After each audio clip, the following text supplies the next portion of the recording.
জাতীয় থেকে আন্তর্জাতিক, প্রান্তিক জনপদ থেকে নগর, চারপাশে এই মুহূর্তে যা যা ঘটছে তার সবকিছু নিয়ে আমাদের নিয়মিত আয়োজন এখন চারদিক। আপনাদের সঙ্গে আছি আমি নোমান আব্দুল্লাহ। দ্রুতই বাতিল হবে সাইবার নিরাপত্তা আইন। একই সঙ্গে এর অধীনে হওয়া মামলাগুলো প্রত্যাহারের উদ্যোগ নেওয়া হচ্ছে বলে জানিয়েছেন আইন উপদেষ্টা আসিফ নজরুল। এ সময় উপদেষ্টা নাহিদ ইসলাম বলেন, সংশোধনের মাধ্যমে যে আইন হবে সেটা যেন প্রশ্নের ঊর্ধ্বে থাকে সে ব্যাপারেও পদক্ষেপ নেওয়া হচ্ছে। বিকেলে সাইবার নিরাপত্তা আইন সংশোধন বিষয়ে মতবিনিময় সভায় তারা এসব কথা বলেন। অবশ্যই আমাদের ডিজিটাল সিকিউরিটি অ্যাক্ট বাতিল করা উচিত, সেদিকে আমরা যাব। পরবর্তীকালে যখন নতুন আইন হবে, এটার বেসিক অ্যাপ্রোচ থাকবে সাইবার সুরক্ষা দেওয়া এবং নাগরিককে সুরক্ষা দেওয়া বিশেষ করে।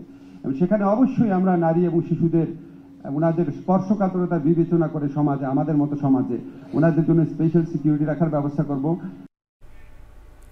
ডিসি নিয়োগকে কেন্দ্র করে প্রকাশিত অর্থ লেনদেনের প্রতিবেদনকে ভুয়া বলে দাবি করেছেন জনপ্রশাসন মন্ত্রণালয়ের সিনিয়র সচিব ডক্টর মুখলেসুর রহমান। সচিবালয়ে এক সংবাদ সম্মেলনে তিনি বলেন, প্রকাশিত প্রতিবেদনের বিরুদ্ধে ব্যবস্থা নিতে তথ্য মন্ত্রণালয়ে 3টি সুপারিশ দেয়া হয়েছে। এছাড়া প্রতিবেদনের স্ক্রিনশটে যে আইফোন দেখা গেছে সেটি তার নয় বলেও দাবি করেন মুখলেসুর রহমান। সচিবকে চিঠি লিখেছি এবং সেখানে এই পত্রিকাটার নাম আছে এবং ব্যবস্থা নেওয়ার জন্য সরাসরি সরকারি চিঠি দেওয়া হয়েছে। যাকে কেন্দ্র করে এই ভুয়া লোক, তাকে তার বিরুদ্ধে আইনানুগ ব্যবস্থা নেওয়ার জন্য স্বরাষ্ট্র সচিবকে লেখা হয়েছে, যাতে তারা মেবি একদিন দুই দিনের মধ্যে তখন আমরা নিউজ করতে পারবেন হি উইল বি অ্যারেস্টেড এবং রিমান্ডে তার চলে যাবে। 3 নম্বর হইল যে ব্যাংকারের অনভিজ্ঞতা অথবা ভুলের কারণে ব্যাংক অ্যাকাউন্টটা খোলা হয়েছিল, বাংলাদেশ ব্যাংকের গভর্নরকে চিঠি দেওয়া হয়েছে। এই ব্যাপারে শুধু ওনার ব্যবস্থাই হবে না, অন্যান্য ব্যাংকও যাতে এরকম আর কোনো সমস্যা না হয় সেই পদক্ষেপ নেওয়া হচ্ছে। এদিকে জনপ্রশাসন সচিবের বিরুদ্ধে গণমাধ্যমে প্রকাশিত প্রতিবেদনের সত্যতা যাচাইয়ে কয়েকজন উপদেষ্টা সহ ঊর্ধ্বতন কর্মকর্তাদের নিয়ে কমিটি গঠন করা হয়েছে বলে জানিয়েছেন সমাজ কল্যাণ উপদেষ্টা। বৃহস্পতিবার সংবাদ সম্মেলনে তিনি বলেন, তদন্ত করে পরবর্তী পদক্ষেপ নেবে সরকার। উপদেষ্টাদের একটা কমিটি করে তারা এটা দেখবেন। একজন উচ্চপদস্থ কর্মকর্তাকে নিয়ে এরকম একটা কথা, এটার নাম প্রথমত এই কথাটা উঠলো কেন, এটার সূত্র কি, এটার কারণ কি, এটা তলিয়ে দেখতে হবে। ইমিডিয়েটলি যে সিদ্ধান্তটা হয়েছে এটা টেকনিক্যাল ইন্টিগ্রিটিটা কি এটা জানার জন্য কিন্তু ইতিমধ্যে আমাদের ক্যাবিনেটে কথা হয়ে গেছে। এটা ইনভেস্টিগেট করে ইমিডিয়েটলি দেখতে হবে। কারাগার থেকে জামিনে মুক্তি পেলেন দৈনিক আমার দেশ পত্রিকার সম্পাদক মাহমুদুর রহমান। বিকাল 3:30টায় গাজীপুরের কাশিমপুর কেন্দ্রীয় কারাগার থেকে তিনি জামিনে মুক্তি পান। এর আগে সকালে ঢাকা মহানগর দায়রা জজ মোহাম্মদ আশরামস জগলুল হোসেনের আদালত মাহমুদুর রহমানের জামিন মঞ্জুর করেন। পরে জামিনের কাগজপত্র কারাগারে পৌঁছলে যাচাই বাছাই শেষে বিকেলে তাকে মুক্তি দেওয়া হয়। এ সময় কারা ফটকে তাকে ফুল দিয়ে বরণ করেন গাজীপুর মহানগর বিএনপির নেতাকর্মী ও সমর্থকরা। গত 29 সেপ্টেম্বর ঢাকার চিফ মেট্রোপলিটন ম্যাজিস্ট্রেট আদালতে আত্মসমর্পণ করেন মাহমুদুর রহমান। পরে তাকে কারাগারে পাঠানো হয়। সাবেক প্রধানমন্ত্রী শেখ হাসিনার ছেলে সজীব ওয়াজেদ জয়কে অপহরণ ও হত্যা চেষ্টার ষড়যন্ত্রের অভিযোগে 2015 সালের 3 আগস্ট রাজধানীর পল্টন থানায় মাহমুদুর রহমানের বিরুদ্ধে মামলা করে পুলিশ। শনিবার দুপুর 2:30টায় রাজনৈতিক দলগুলোর সাথে প্রধান উপদেষ্টার সংলাপ শুরু হবে। প্রথম দিন বিএনপি থাকবে, পরে অন্যান্য দল সংলাপে অংশ নেবে। সন্ধ্যায় ফরেন সার্ভিস একাডেমিতে উপদেষ্টা পরিষদের বৈঠক নিয়ে সংবাদ সম্মেলনে কথা জানান প্রধান উপদেষ্টার প্রেস সচিব শফিকুল আলম। কালবেলাতে একটা রিপোর্ট এসছে আমাদের জনপ্রশাসন সচিবকে নিয়ে, যেটা এটা নিয়ে আমরা খতিয়ে দেখছি যে আমাদের এই রিপোর্টটার সত্যতা কতটুকু, এবং এটা আমরা আশা করব যে আমাদেরকে পত্রিকাগুলো যেভাবে রিপোর্ট করছেন সেই রিপোর্টের আলোকে আমরা বলতে পারি যে আমরা ফ্রিডম অফ প্রেসে বিশ্বাস করি, কিন্তু অ্যাট দ্য সেম টাইম আমরা আশা করব যে পত্রিকাগুলো তাদের নিউজ প্রেজেন্টেশনে আমরা আশা করব যে তারা কোনো ধরনের কোনো ডিসইনফরমেশন যাতে না ছড়ান। পলিটিক্যাল পার্টিগুলোর সাথে আলাপটা শুরু হচ্ছে শনিবার 2:30টার সময়। প্রথম দিন বিএনপি থাকবে, এটুকু আমি বলতে পারি। এরপরে তো আরও বাংলাদেশের প্রধান কিছু পার্টিগুলো থাকবে। এখন চারদিকে নিচ্ছে একটা বিরতি, ফিরছি একটু পরেই।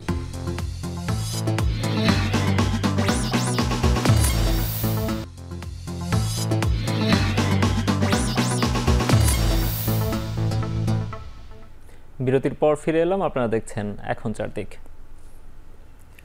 গ্যাসের রিজার্ভ কমে আসায় জ্বালানি সংকট দেখা দিয়েছে বলে জানিয়েছেন বিদ্যুৎ, জ্বালানি ও খনিজ সম্পদ বিষয়ক উপদেষ্টা ফজল কবির খান। তিনি বলেন, সংকট মেটাতে এলএনজি আমদানি করতে বাধ্য হচ্ছে সরকার। বৃহস্পতিবার বিকেলে সচিবালয়ে এক সংবাদ সম্মেলনে একথা বলেন তিনি।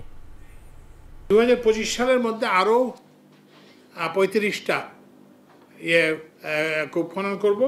এর মধ্যে কিছু অনুসন্ধান কূপ, মানে একেবারে নতুন, আর এরপরে কিছুটা হচ্ছে উন্নয়ন কূপ সমুদ্রের মধ্যে যেটা, তো সেটার টেন্ডার হয়ে গেছে, সেটা টাইম বাড়ানো হয়েছে সম্প্রতি, এটা এখন ডিসেম্বর মাসে শেষ হবে।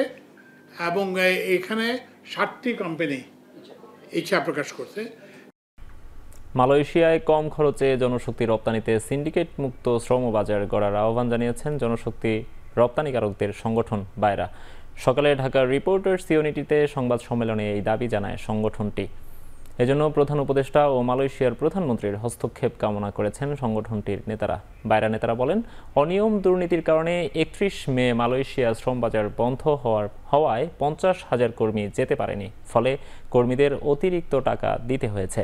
এ সময় মালয়েশিয়ায় যেতে না পারা কর্মীদের অর্থ ফেরত দেওয়ার পাশাপাশি সিন্ডিকেট চক্রের সদস্যদের বিচারের আওতায় আনার দাবি জানান তারা। এদিকে আগামীকাল ঢাকা সফরে আসছেন মালয়েশিয়ার প্রধানমন্ত্রী আনোয়ার ইব্রাহিম।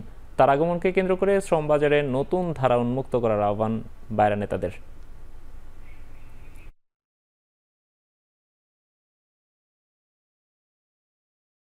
বিআরটিসির অবসরপ্রাপ্ত কর্মকর্তা কর্মচারীদের সিপিএফ, গ্র্যাচুইটি ও ছুটি নগদায়ন বাবদ 45 কোটি টাকা দিয়েছে কর্তৃপক্ষ। দুপুরে বিআরটিসির প্রধান কার্যালয়ে অনলাইন ব্যাংকিংয়ের মাধ্যমে সারা দেশের 296 জন অবসরপ্রাপ্ত কর্মীদের এই অর্থ দেয়া হয়। এ সময় বিআরটিসি চেয়ারম্যান তাজুল ইসলাম বলেন, প্রাপ্য সুযোগ সুবিধা বুঝিয়ে দিতে প্রতিষ্ঠানটির বর্তমান কর্মীদেরও তালিকা করা হয়েছে। তিনি আরও বলেন, একসময়ে আর্থিক ক্ষতিতে থাকা প্রতিষ্ঠানটি এবছরও 2 থেকে 3 কোটি টাকা লাভে থাকছে। এজন্য নিরলস পরিশ্রম করা কর্মীদের ধন্যবাদ জানান তিনি। 2021 সালের পর নতুন গাড়ি না থাকা সত্ত্বেও কর্মকর্তা কর্মচারীদের প্রায় 12.5 কোটি টাকা বেতন দেওয়া হচ্ছে বলেও জানান বিআরটিসি কর্তৃপক্ষ।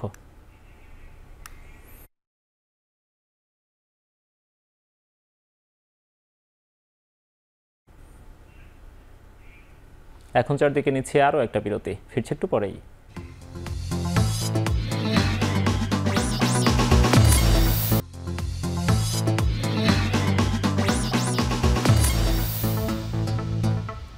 বিরতির পর ফিরে এলাম আরও একবার, আপনারা দেখছেন এখন চারদিক।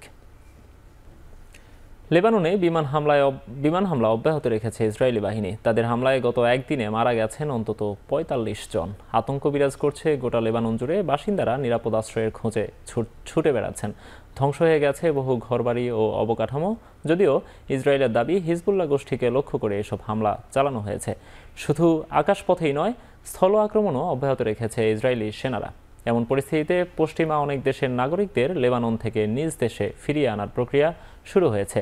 অনেকেই দক্ষিণ লেবানন ছেড়ে পালাচ্ছেন এবং আশ্রয় নিয়েছেন বিভিন্ন দূতাবাসে।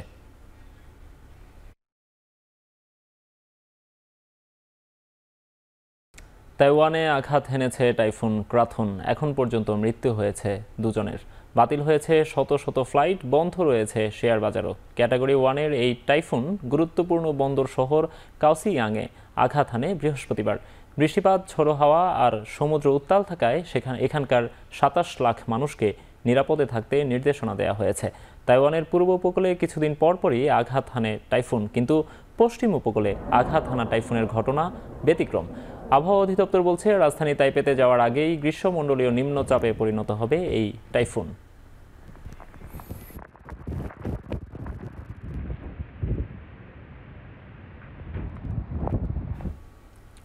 দেখছেন এখন চারদিক। শেষ করছি এখন চারদিক। এখন টেলিভিশন ওয়েবসাইটে দেখতে ভিজিট করুন www.ekhon.tv। এছাড়া ফেসবুকে দেখতে ভিজিট করুন facebook.com/tv.ekhon। এছাড়া ইউটিউব এখন টেলিভিশন দেখুন youtube.com/c/ekhon tv এই লিঙ্কে।